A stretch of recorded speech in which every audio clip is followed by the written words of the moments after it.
We have been really on this story for the last week or so, and we've been working our sources behind the scenes, trying to figure out what is going on in the Jazz locker room. And we were told last night that there is a significant riff in that locker room, really centered around Rudy Gobert. And the story, as it has been explained to us, is that Rudy has been voicing his displeasure in the locker room with defensive struggles, as well as the team's, I don't know if you would call it inability or their unwillingness to feed him offensively in the post. And this has become quite an issue in the locker room for the Utah Jazz. And it's created kind of a rift. And the two main targets of his frustration have been Donovan Mitchell and Jordan Clarkson. And now what you're seeing is that chemistry on this team, as we've been telling you for well over a month now, is a real significant issue for this ball club. And yesterday night, that was on full display. The Utah Jazz got embarrassed at Vivint Arena against one of the worst teams in the NBA, the Houston Rockets. And what this loss does is blows up the narrative that the team only lost to Detroit because, well, it was without Rudy Gobert. Well, now you had Rudy Gobert, and you didn't have Donovan Mitchell, and you got humiliated at home against the Houston Rockets. And I think there was no doubt in that game, Jake, the lack of chemistry was on full display. Yeah, I just think they're not playing together. I think the team is playing individual basketball. They're playing a lot of one-on-one basketball, and I think, it's just the more and more I watch this team, the more and more, we hear the stories about Gobert and Don, and the team having issues. It just makes me feel like, a lot of change is coming. And I know we talk about this every single day. I know that this has been the conversation every day for like 2 weeks now. But every time you lose to one of these teams, a team that you should beat, you're at home. There's no excuse to shoot as poorly as they did. And frankly, to allow the Rockets to shoot as well as they did. There's no excuse for playing this poorly. I don't care if Donovan Mitchell's hurt. You've got plenty of other guys, And I just think that this team is really going through some pretty serious adversity at this point.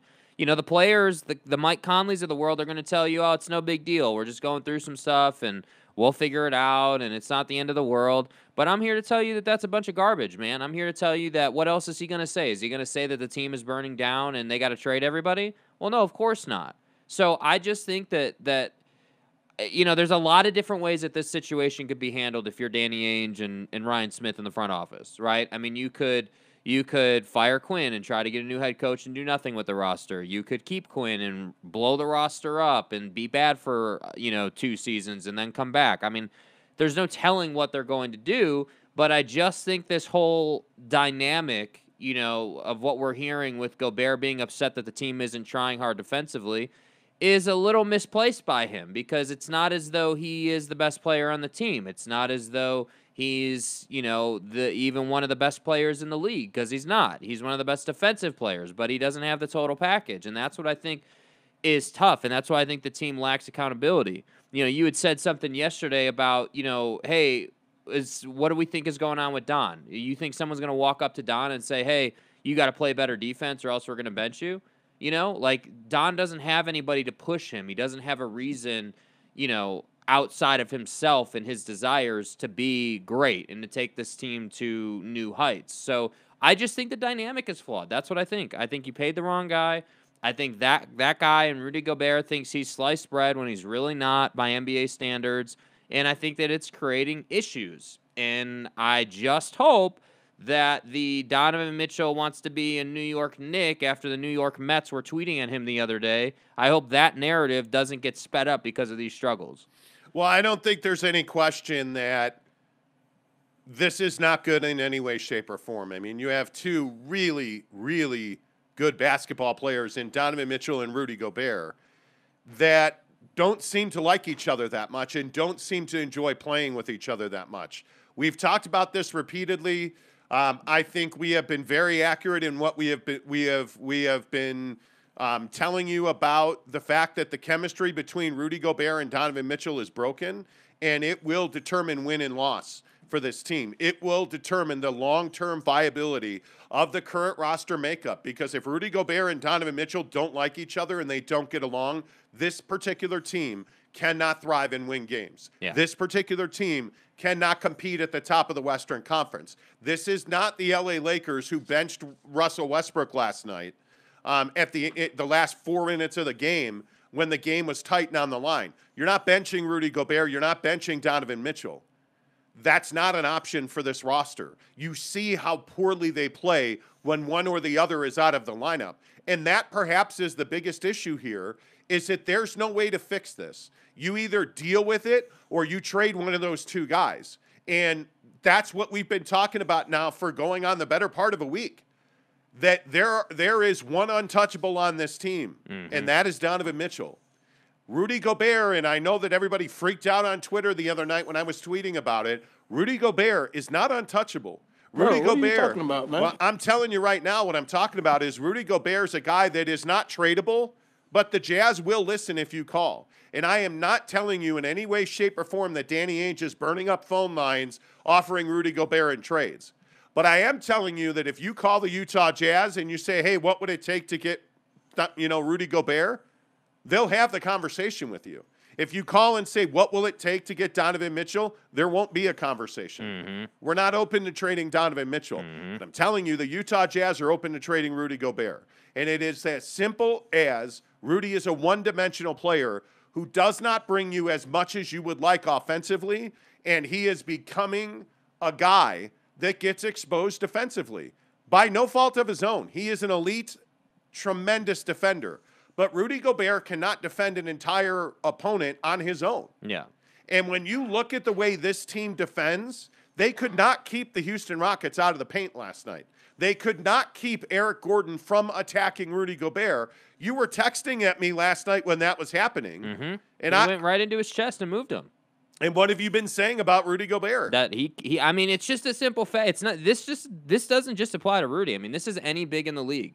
A smaller guard can beat any big in the league simply by putting their shoulder into his chest at the rim and moving him. I mean, that is basketball. That's how you're taught to move guys to open up a window to finish at the rim. And I think Eric Gordon is a master of that, and he put that on full display last night. And that's I think we saw it in the Olympics against Rudy. I think we see it from time to time when guys need to stop trying to dunk on Rudy, and they need to just put a shoulder into his chest and understand that they can get easy looks by doing that, And I just think I don't know. It's kind of it's a tough conversation. I'll be honest with you guys, because there's not an easy solution because of the money. There's not an easy solution because of the roster. There's not a simple trade target that goes and fixes all your issues. It's not like you're this great team and you're one piece away from a championship. That's not what this team is. I think when you start having to talk about, hey, our two best players don't like each other or reportedly don't like each other and they have this issue and, there's not a lot of chemistry, like that's just like, hey, we started with a little campfire here and we were roasting some marshmallows. Let's turn this thing into burning the whole house down, That's what that is. And so I don't know. Is it 100% true? I can tell you the people we get information from haven't been wrong yet. So I trust them.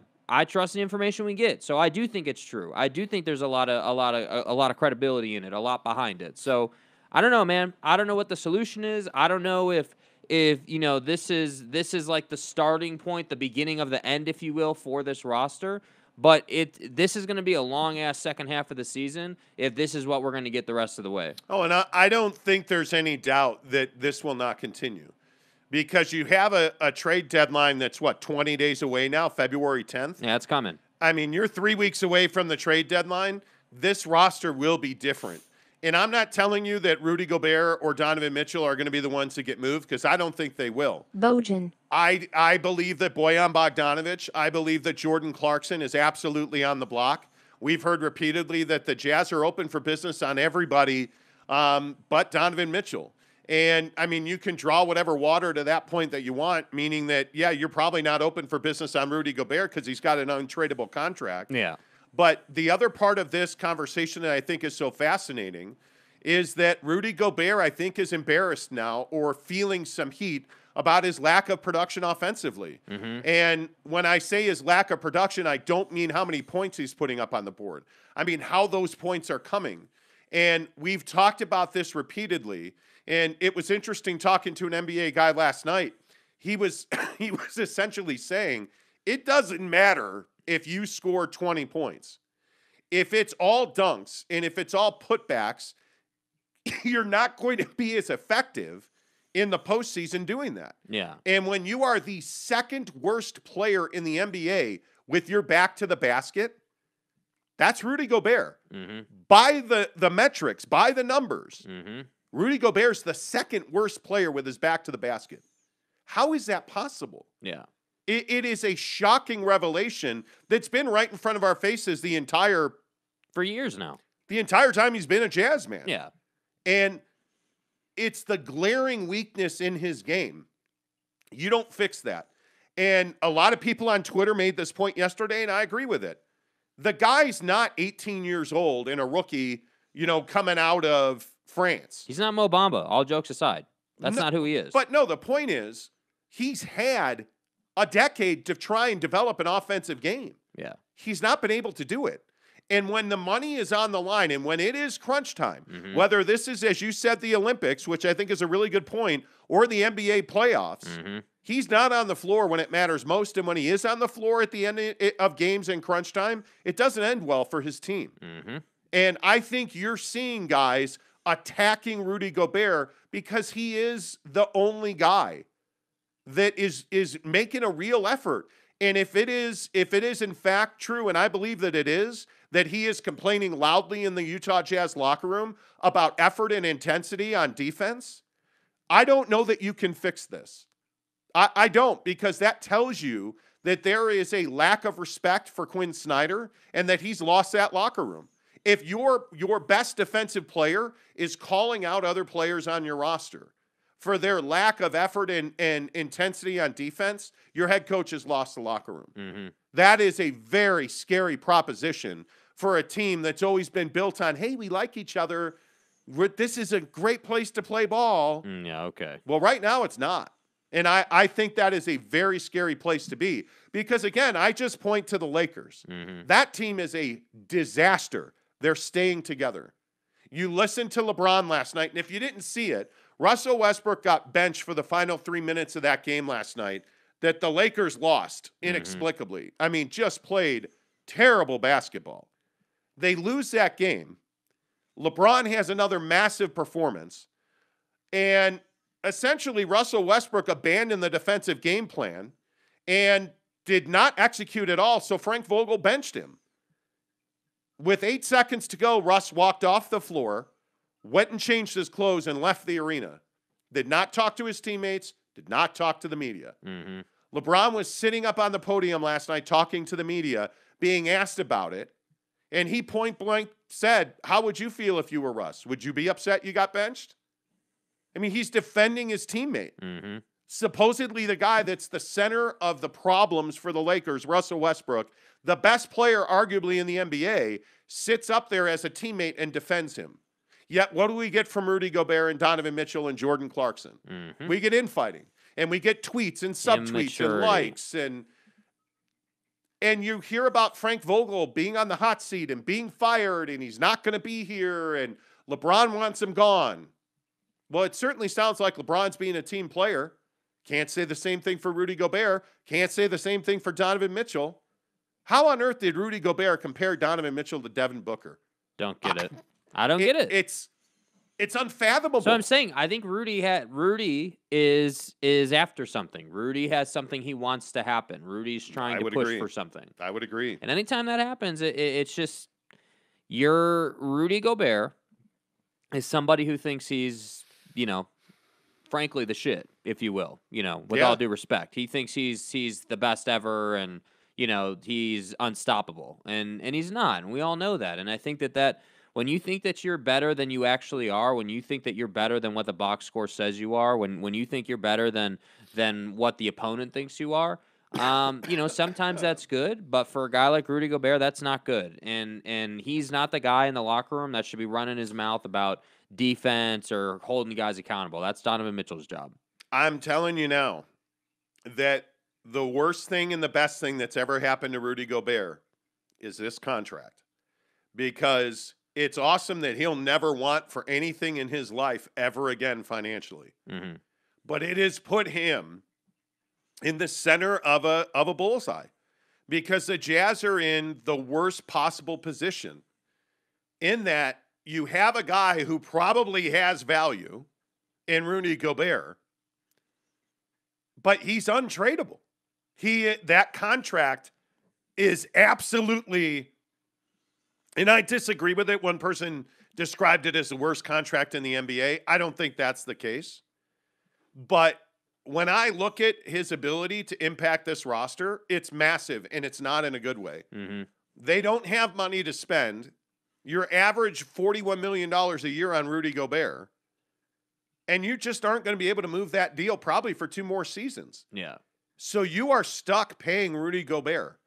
And now I think he probably knows that. And I think, damn it, I think he probably is acting out on that. Yeah. I think he is frustrated. I think that this narrative, if you remember back, hell, look at what Shaq said about it, that it's a terrible contract. Mm-hmm. Well, it is. There's no question it's a terrible contract. That's not even in question. And now I think Rudy Gobert is hearing that from people around the league. If you're hearing that his friends and international teammates around the league are asking him, well, why aren't they throwing you the ball? Hey, they're not throwing you the ball. I think he's probably embarrassed by that. I think he's probably frustrated by that. We've talked about it for a year on this show that Donovan Mitchell doesn't even look at him. Well, he refuses to throw him the ball. I mean, he doesn't look at him. He knows, like when they're playing their best basketball, Rudy's going to come up from the weak side block. He's going to set a screen for whoever the ball carrier is, and then he's going to roll the basket. And 9 times out of 10, he's wide open, and nobody will feed him except Mike Conley. And, that's just how they play basketball. And when they're at their best, nobody talks about it. But when they're at their worst like they are now, everybody talks about it. So, I don't think that listen, the Jazz don't have a lot of options right now. The only question right now here today, if you're Quinn Snyder, is how the hell can I smooth this out a little bit? How can I buy myself some time? How can I get this team playing better basketball again? What can we do? And I don't know the answer to that question, because if we're hearing about it, right? If we're hearing, hey, there's some issues, how bad is it really? I think we can all agree that, the media and people who cover sports teams typically don't get the full story. But when it's being talked about on any level, there's definitely something there. Something has happened to bring it up. So I just think that Quinn Snyder needs to sit this team down and get it going again. Get it back together. Figure it out. Get back on the same page. Grow up. That's kind of the feeling I have about this team right now. I just want to say to them, dude, grow up, man. Stop being immature. You're paid professionals to play a child's game. Grow up, dude. I don't know. And again, I'll use the Laker comparison. The Lakers lose to the Pacers. Mm-hmm. And you bench Russell Westbrook, and you have a guy in LeBron James defending him. But we also know that LeBron has held him accountable. Mm-hmm. We also know that LeBron is seen on a regular basis on the bench and on the floor calling him out for bad shots, bad defense, not hustling. But yet when he dunks on Rudy Gobert the other night, did you see the entire Laker team celebrating that? That's chemistry. When you have accountability and you have performance and you have a team who clearly one of their weaknesses is Russell Westbrook. He got benched last night. So the story goes from Tim McMenamin at ESPN is that Frank Vogel has the full support of the front office to bench Russell Westbrook. And that the game plan for the Lakers last night was to force Karis LeVert to go left, to take his right hand away. Karis LeVert drove to his right, on his right hand, and Russell Westbrook just let him go. Did not defend the right hand, just let him go by, and it was a layup. Mm-hmm. And Vogel had seen enough. He pulled him out of the game, did not put him back in. Russ leaves with 8 seconds to go, and you didn't hear guys turning on Russell Westbrook. Frank Vogel, after the game last night, did not blow Russell Westbrook up. He was asked why you benched him, and Frank Vogel said, I played the guys I thought could win the game. He didn't say, well, he was terrible. His shots were bad. He didn't defend. He played the guys who he thought could win the game. Which I think is an excellent answer. And that's why I'm telling you, when you look at teams across, I look at the Chicago Bulls last night, not because I'm a Bulls guy, and I am, admittedly. You're without Lonzo Ball. You're without Lonzo Ball, who now looks like he's out for a month with a knee injury. Yeah. You're without Zach LaVine. Neither one of those guys is going to go on this upcoming trip. You're without two of your most important players, and you find a way to win that game. Mm-hmm. You find a way to win that game. And that's what this Jazz team are not doing. Yeah. They are no longer finding ways to win the game. And you look at the Bulls beating the Cleveland Cavaliers, who are 2 games out of the top spot in the East. That's not an easy win without 2 of your best players. And they win 117-104. Mm-hmm. That's a character chemistry win. Well, and I think it's a leadership thing, too, overall. Like, I think, like the Laker dynamic is really an interesting comparison because I think the Lakers, the Bulls are going through what every NBA team goes through. Every NBA team deals with injuries or protocol or guys missing games. I mean, it's just part of the league. But I think the Laker comparison, is the best one you've made so far because of the dynamic there. It would be easy for that roster to be like, yeah, Russell Westbrook's wasting our time. Yeah. He's selfish. He's not making plays. Like, it would be easy to blow him up. But I think the reason you're not seeing that is because it's a LeBron James led team. And I have my thoughts about LeBron and, where he stacks up about greatest of all time and all that nonsense, right? But what I think we can all agree on is LeBron has always done a great job of keeping his teams in line, making sure that everybody 1 through 15, I guess, is all on the same page and doing the same things. And they understand who talks and who doesn't. Yeah. You know what I mean? Like, I look at that Denver win last night. Yeah, a hell of a performance. Jokic with a 49-point double, 50. A 50-point triple-double last night. I look at those character wins, and I'm not saying these teams are better than the Jazz. I'm just telling you, these are all examples of the Utah Jazz absolutely disintegrating in the locker room, and at their core, it just didn't need to happen. Yeah, it doesn't need to happen. And I agree with the concept that Donovan Mitchell needs to develop as a leader. I mean, I don't mean this to come off as me hating on Don, but I think if you're gonna be a premier talent in the NBA, if you want to be considered, one of the best players in the league, well, the fact is the best players in the league. And this goes for, your office, the NBA, like any kind of team environment. The highest performer has an inherent responsibility to lead the team. It just is what it is. It's how, human beings work. So when Donovan Mitchell is apparently getting involved in these petty ass relational issues with Rudy Gobert, it just tells me he's not ready to win yet, and that's the thing. This is the concept that we talked about, months ago now, where, and really it was in the postseason last year, where a lot of people would start to say, well, Don doesn't understand that he's got to draw the double to pass to his teammates because he doesn't trust his teammates. That's right. So I just think that Don has a lot of growth still. And unfortunately, if he's got to go, okay, great. But that leadership thing you're talking about, though, Donovan Mitchell doesn't have to go. And this is what we have to stop doing.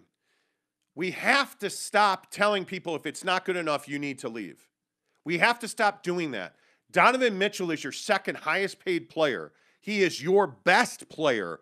Grow him, develop him, make him become a leader. And if he cannot become a leader, then you move him. But right now is when we're going to find out what this roster is made of. We're going to find out who the true team building, character leadership guys are on this roster. Mm-hmm. Because I'm telling you, I think you've got one. And my guess is it's Rudy Gay. And that's the guy that needs to mentor Donovan Mitchell. Because Rudy Gay's been there and seen that, and he's been around some of the best organizations. But I'm telling you, Donovan Mitchell has never had to do this before. There is no reason to go after him. This is a teachable moment. Mm-hmm. This is, hey, Don, this is what we should be doing. Who is Donovan Mitchell talking to? Who is influencing Donovan Mitchell? Everybody says, well, Dwayne Wade has taken Donovan Mitchell under his wing. Has he? Has he? Because I've never seen Dwayne Wade do the things that Donovan Mitchell has done. Facts. Donovan Mitchell's a selfish basketball player. And in some aspects, I love that about him. But right now, that's not what's needed. They need Donovan Mitchell to bring his teammates with him. Mm-hmm. That's what they need. They need guys like Rudy Gobert. Rudy Gobert needs to shut up and play basketball. Stop talking. Yes. Stop talking to the media. Stop talking to the officials. This waving of your hands. Again last night, he gets a call and he's yelling at the official. And you can see the official just throw his hands up like, what more do you want me to do? I gave you the call. I blew the whistle. What do you want me to do? Yet Rudy Gobert is standing on the court yelling at the official. I just, at some point, he's got to stop talking. Mm-hmm. And it's Bojan Bogdanovic, same thing. But here's the difference. Bojan Bogdanovic is an expendable, not that integral part of this team. Mm-hmm. Rudy Gobert is absolutely integral to the current construction of this team and the success or failure of this team. Rudy Gobert and Donovan Mitchell will make or break this team. Yeah. Because frankly, I'm looking at the other dudes on this roster. They're all old, and they are all expendable. Mm-hmm. There's not another guy outside of Gobert and Don that are really that significant to this roster. Not as it's constructed now.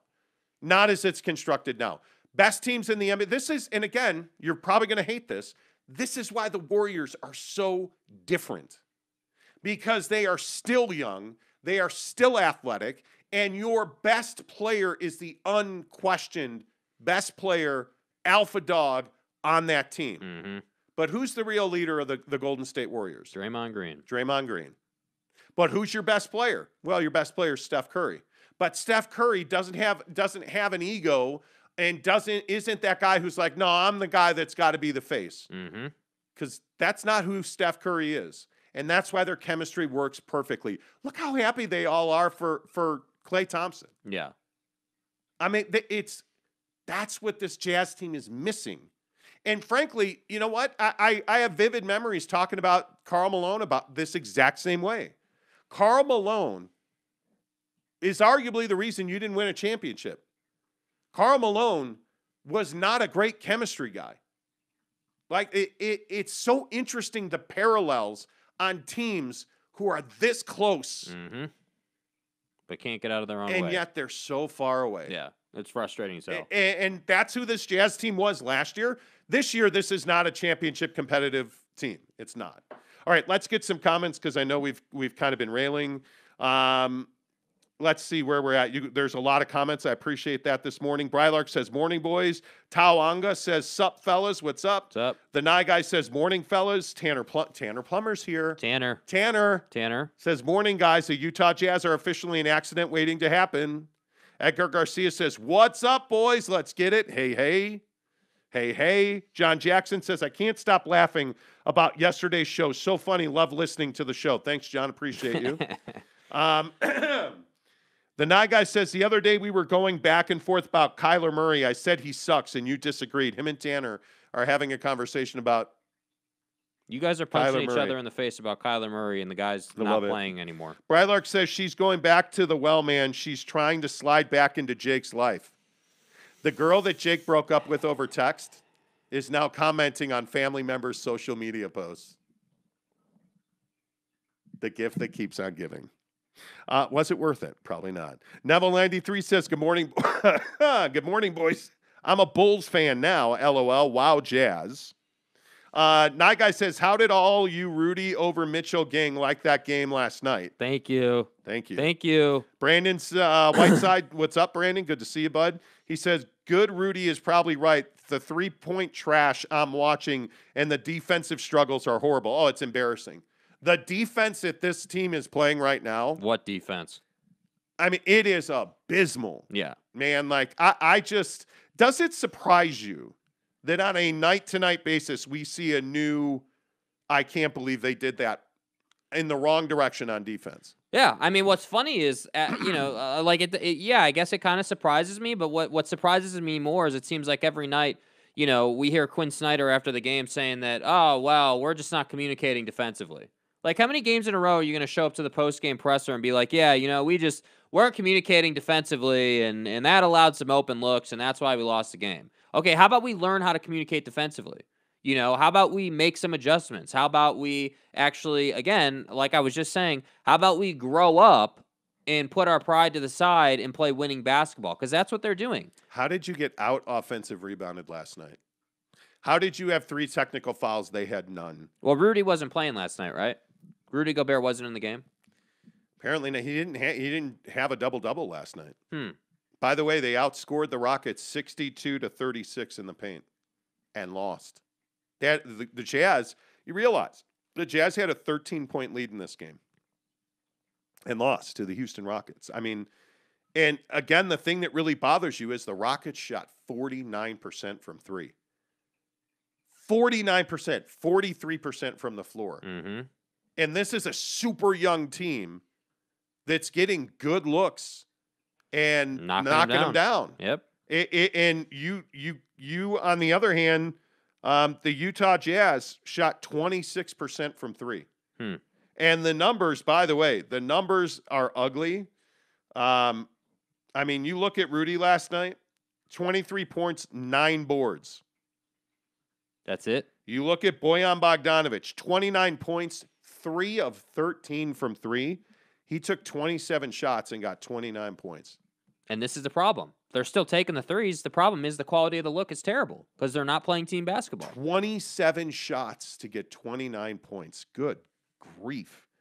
Mike Conley, 3 of 8 from 3. Joe Ingles, 2 of 7, 10 points.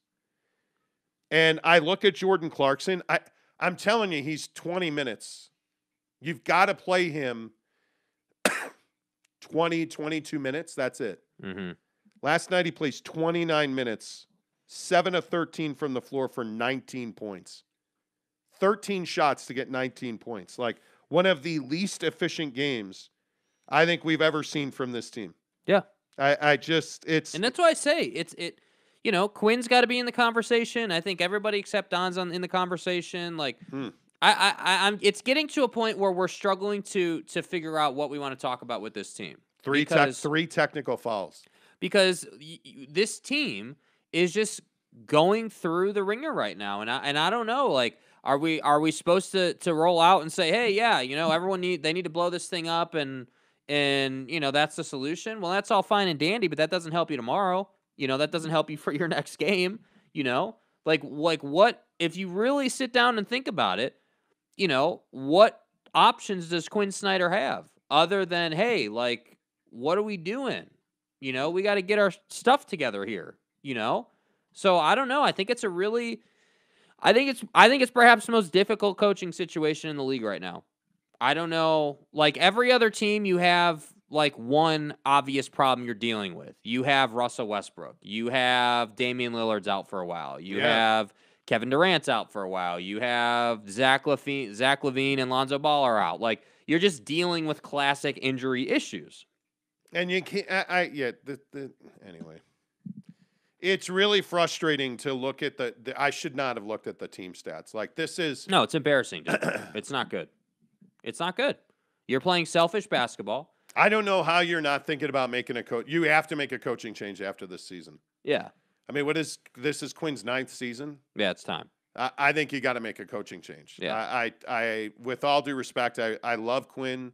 I think he's done great, but he has lost this team. Mm-hmm. That's the only other way that I can say it. Brandon says Rudy wasn't the problem. Can't make a 3 to save their lives. It's disgusting to watch. The Brick Fest has nothing to do with Rudy, but the problem is that's who you are as a team, though.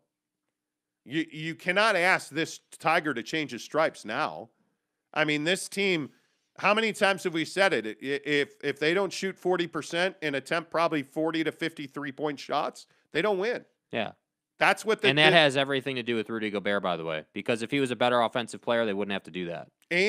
But maybe you could throw the ball into the post and you could have an inside-out game. Mm-hmm. The issue becomes it's not that they shoot too many threes. They're selfish. They play one-on-one basketball. That bogey technical last night where he got that shot blocked and was all upset about a foul, no foul call. Like that, to me, drive and kick, create some motion, move the basketball, reverse the basketball. Yeah. You know, like I look at that, you know, the play that comes to mind last night is the Wizards game at the end against the Nets. Yeah. You reversed the basketball, you moved it, and you got a wide open look for Kyle Kuzma. Now he missed it, but that's what you're looking for. You're looking for a wide open three out of this team, and I think that's what puts you in a place to win. John Jackson says, what caused the chemistry to change now? At the beginning, it looked much better. Don't get me wrong. We need to switch out some players. I think losing is a disease. Yes. And when you lose the way that they lost to the Clippers and they lost in the bubble, I mean, frustration grows. And then it starts creeping in.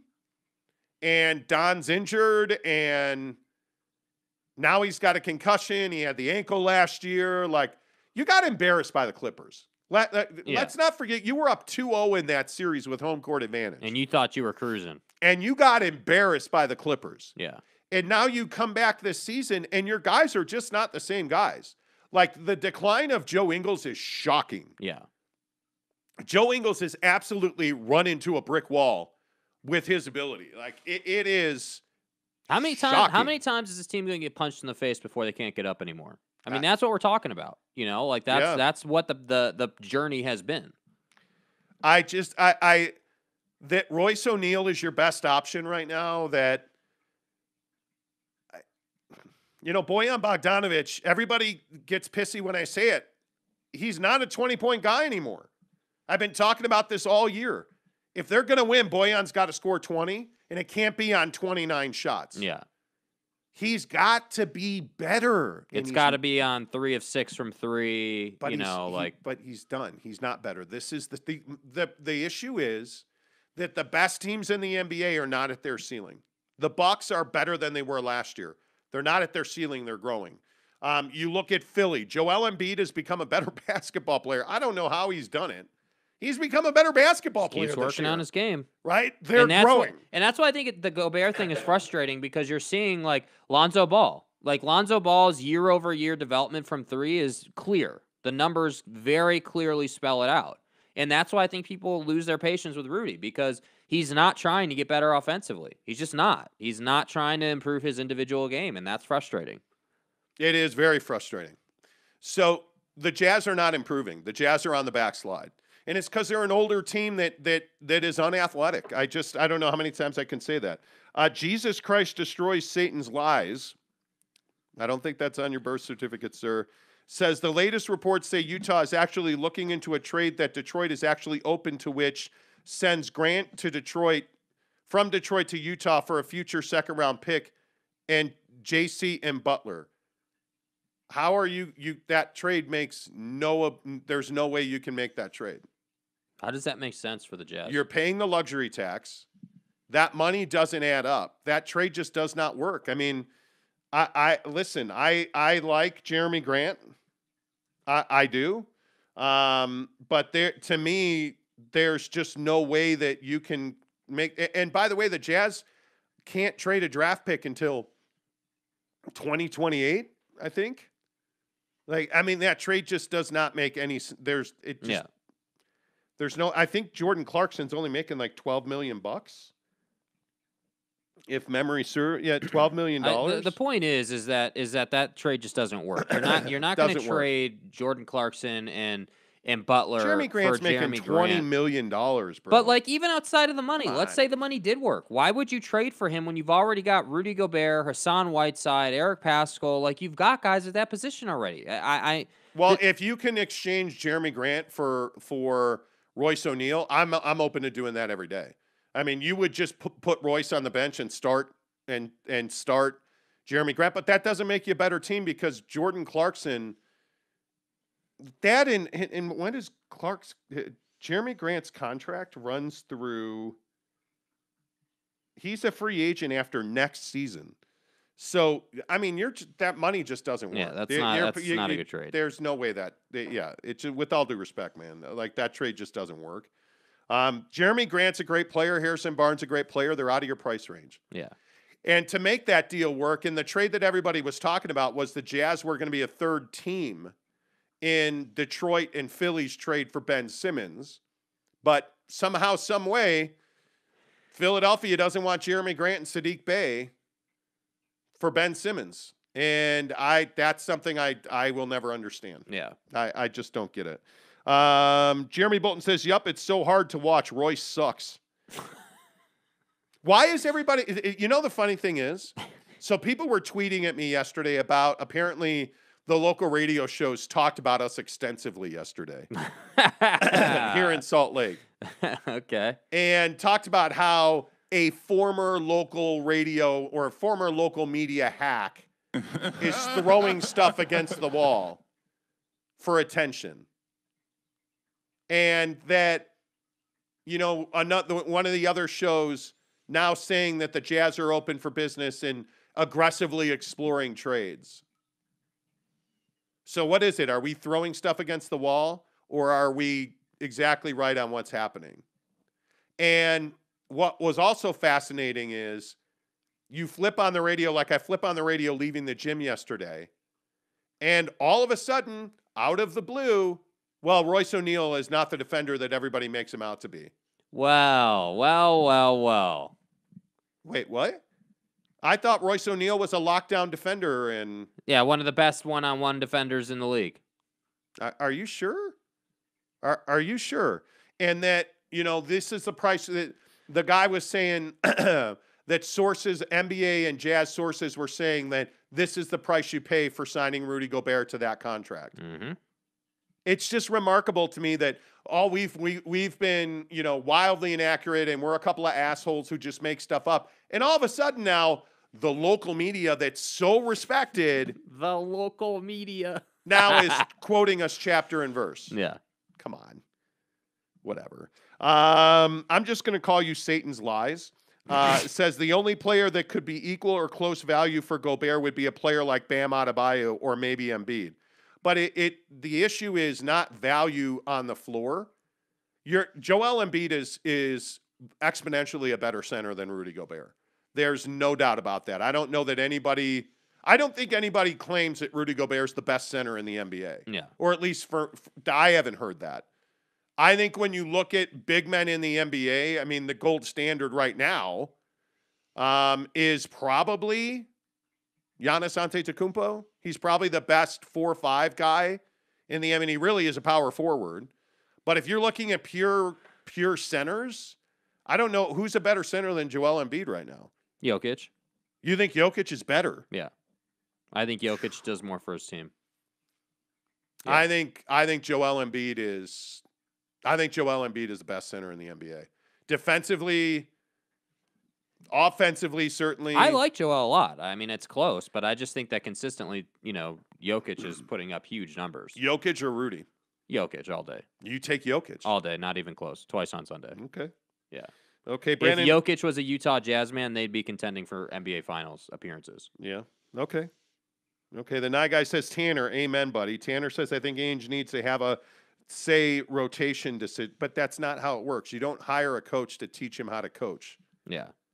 You know, like look at Frank Vogel, the Lakers situation. Frank Vogel supposedly is about to get fired, yet they, you know, Rob Pelinka and the front office have said, you coach the way you want to coach. If you want to bench Russ, bench Russ. Yeah. You got to do you. You don't hire a coach and then tell him how to play his rotations. If you're doing that, you're firing him. Brandon Whiteside says players need to be put on their big boy pants and play some perimeter defense. They're not capable of it. Yeah, literally. The Utah Jazz don't have a capable on-ball one-on-one defender. Donovan Mitchell's got to grow defensively. Yeah. He's got to. And I actually think Rudy's point about Devin Booker compared to Donovan Mitchell is correct. Mm-hmm. I mean, he never should have said that, but it's he right. shouldn't have said that, but he ain't wrong. Yeah. I mean, Devin Booker's become a pretty good defender, but he's also got a guy in Chris Paul that's teaching him how to win. You know, like Don doesn't have that. Yeah. Donovan Mitchell does not have that. Rudy fans, did I miss 5 championships you think the Jazz have? Blow this up. Yeah. Snooka says, good morning, dude. Snooka. Brylark says, people are so funny after an embarrassing loss like that. It's either burned the building to the ground, or Donovan didn't double knot his Adidas, and that cursed the game, and that's why they lost. God bless. Rudy is the problem, and it's not because of his play. It's his contract and how players play around him causes all the problems. Rudy not having an offensive game, but if you're paying him half his contract, yeah, it's fine if he's making $20 million a year to be the best defensive player in the NBA. Okay, I can take that. You're paying him $41 million, and you need, for Rudy Gobert to be effective offensively, you need to miss shots. Yeah. It's probably not the best way to make a living. It's really not. Tanner says to me, Rudy is an entitled brat. I can't stand him anymore. Wow. His comparison is actually good. Donovan is playing his ass off, though, especially Mitchell has greatly gotten better on defense. I don't see significant improvement out of Don on defense. No. I mean, I see a guy. Donovan Mitchell is terrible on pick and roll defense. My personal opinion watching him play is that his willingness needs to go up to play defense. So here's the thing. With what Rudy is allegedly doing in the locker room, calling people out, I don't disagree that people need to be called out. Yes, correct. But the problem is that you're not the guy who decides if the Utah Jazz win or lose games. Thus, you're not the guy who should be running his mouth about it. I would agree. Should Donovan Mitchell be working harder on defense? Hell yes, he should. Is Rudy Gobert correct about that? Yes, he is. But you're not Donovan Mitchell, bro. You're not that guy. That's the best way I can say it, all jokes aside. Rudy, you're not that guy. You should not be saying these things. Not publicly, not the way you're saying it. Like, it's just being mishandled. So, if I'm Donovan Mitchell, again, I'm not trying to stir the pot here, but think about it. If you're Donovan Mitchell, put yourself in his shoes. What are you thinking right now? Well, we're nowhere near championship. I'm not near, accomplishing anything. I'm sitting here having to play, I'm having to have a pissing match with Rudy Gobert over who the best player on the team is. And it just doesn't need to be this way. And I know the money. You think Donovan Mitchell doesn't know the cap situation in his basketball team? Yeah, he knows the cap situation. So what I'm getting to here, my point is none of this is helping the Utah Jazz, keep Donovan Mitchell long term. And that's my biggest fear out of this whole thing. This is a lost season. It's over. You're not going to win a championship, and that's all that really matters. That's all that's their stated goal. Hey, we want to win a championship, or it's not good enough. Okay, well, this year it's not going to be good enough then. So if you're Donovan Mitchell, what's your game plan? Is it, hey, I'm going to talk to Ryan Smith and get some answers? Is it, hey, yeah, either way, no matter what they say, I'm going to leave 3 years into this extension? What's the game plan? That's what I'm really curious about with Donovan Mitchell. That's what I want to know. Yeah, and do you think that Ryan Smith and Danny Ainge believe they can win a championship this year? No.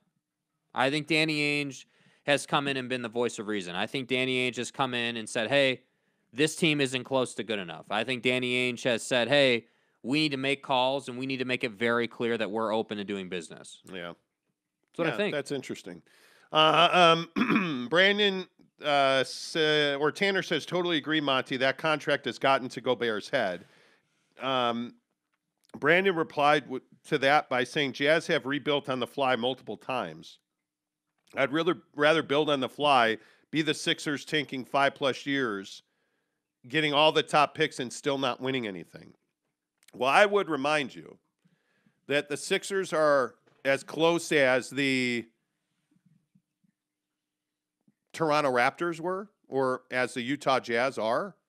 I mean, if Kawhi Leonard doesn't hit the rim 17 times a couple of years ago, the Sixers are going to the finals. And if their management hadn't mismanaged Ben Simmons so terribly, they're probably a better team, right? The Sixers are actually really close. Yeah. Really, really close. Are the Sixers closer to an NBA championship than the Jazz? Yes. Yes, I would believe that they are. I would believe they are. I mean, I look at the game with Milwaukee and Memphis last night. I mean, how much better is Memphis year over year? Memphis is the team you should be looking at where you're like, man, why are we not improving like that? Yeah, Olivier Ruiz. Rudy thinks he's the alpha male of this team, but he isn't. He's not that for the French national team, and he will never be that for the Jazz. Agreed. Oof. It's just the truth. Don't disagree. James Knight, good morning, says, if LeBron justifies Westbrook and his selfish, undisciplined act, it's all power to him, right? Please, that crap shouldn't be called out. Well, I think you have to call it out. I don't understand. So if LeBron justifies Westbrook and his selfish, undisciplined act, comma, it's all power to LeBron, right? Well, but that's what he should be doing. Yeah. That's what the Jazz don't have. Yeah.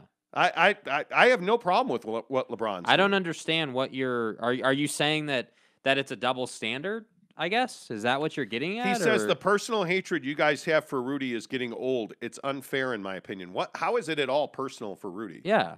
I don't know Rudy Gobert personally. I don't know if he's a good guy or a bad guy. Dude, again, the age-old saying, are you watching the games? Do you see what's happening on the floor? Like, they're not feeding him, and they haven't been feeding him for the longest of time. This is all basketball, man. By the way, not personal with Rudy. By the way, if you're going to sit here and accuse us of having some hatred towards Rudy Gobert and it being personal, I'd just like to remind you that everything that we've said about the Utah Jazz has been true. It's not that we've said, oh, he sucks and he's a terrible player and they should cut him.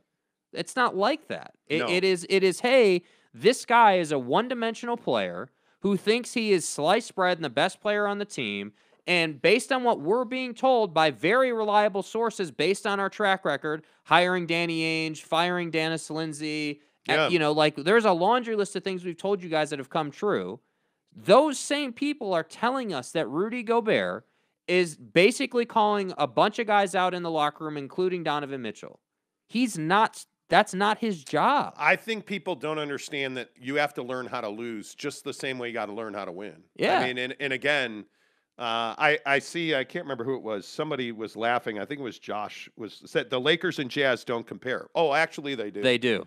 They do. If you look at the way the Lakers are handling losing right now, I would say they're handling it quite well for a team that's not used to losing. You have a bunch of dudes on that roster that have never won. Dude. And then you have LeBron James. And if you look at what LeBron is doing with that roster, he is teaching them how to win and how to lose. Listen, you understand. You want to talk about not comparable? Here's what's not comparable about the Lakers and the Jazz. When you play for the Lakers, the expectation is to win a championship every single year.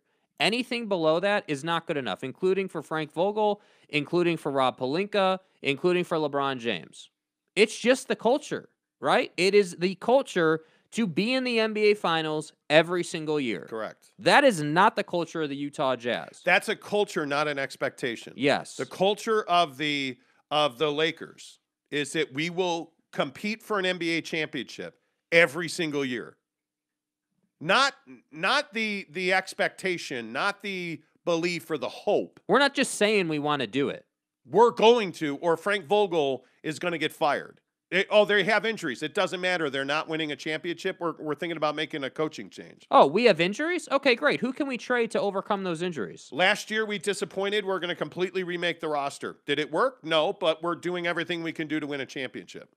Like, that's the difference between the Jazz and the Lakers. Between the Jazz and any other team you want to point to. Like, again, the Suns, the Warriors. I mean, you go and get Andrew Wiggins. You make deals. Sometimes they work, sometimes they don't. Right? You look at the Suns. Chris Paul didn't win him a championship, but it took them to a place that was far beyond where they had been. Mm-hmm. Who's the Chris Paul? Who's the Russ? Who is the guy or the guys that you went out and got to take you to a place where you've never been as a Jazz?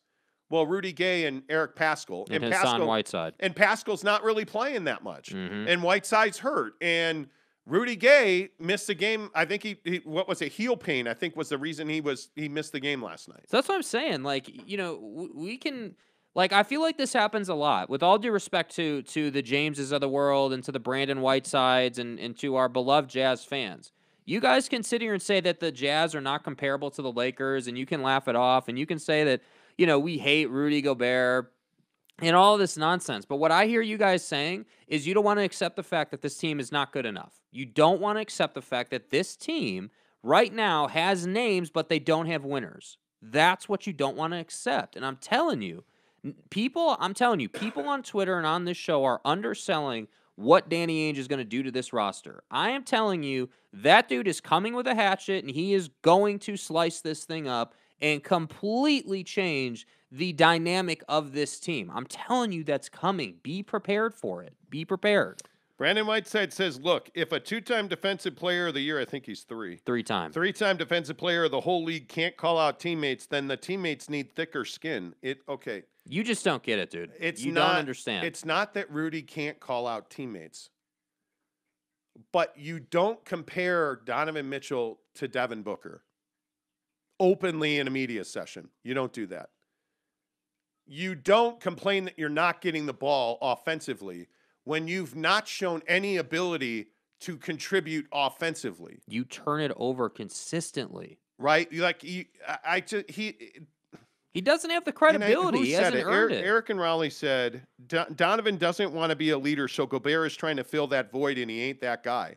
When there's an absence of leadership, something will fill that leadership void. Mm-hmm. For better or for worse. That's just the way it is. I think it's a great point. Limit Zio says, Jazz fans only know pain. I agree with that. Yeah. Eric C. says, anyone else looking forward to MLS season and how RSL are going to do? It's going to be interesting to see now that Ryan Smith owns RSL. Nightly attacks on Rudy Gobert just get old, James said. James, here's a direct question for James Knight. What have I or we said about Rudy Gobert that is A, personal on any level, or B, incorrect? I think we have pretty much... We've been saying this since before other people were saying this is years, man. Like, Rudy Gobert has been the same player for two years offensively. What have we said that's a personal attack? Let's start there.